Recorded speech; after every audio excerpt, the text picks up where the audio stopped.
வடலூர் வள்ளலார் சத்தியஞான சபையில் சர்வதேச மையம் அமைப்பதற்கான கட்டுமான பணியை தடுத்து நிறுத்தி பார்வதிபுரம் கிராம மக்கள் பள்ளத்தில் இறங்கி போராட்டத்தில் ஈடுபட்டு வருகின்றனர். இதுகுறித்த கூடுதல் விவரங்களோடு இணைகிறார் செய்தியாளர் வினோத். வணக்கம் வினோத், விவரங்கள்.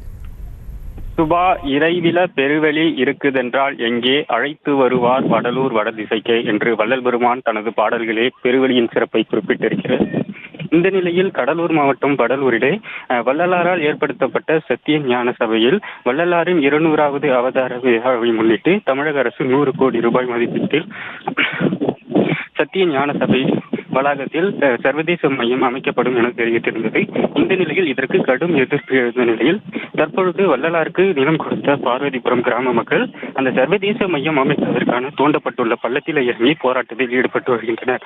போதிய காவல்துறையினர் இல்லாததால் பொதுமக்களை கட்டுப்படுத்த முடியாமல் திணறி வரும் சூழலில் தற்பொழுது இங்கு ஒரு பதற்றமான சூழல் என்பது நிலவி வருகிறது.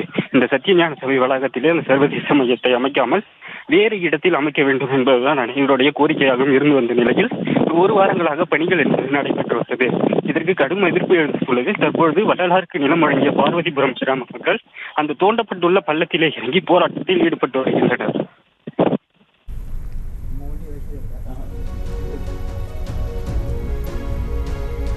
விவரங்களுக்கு நன்றி வினோத்.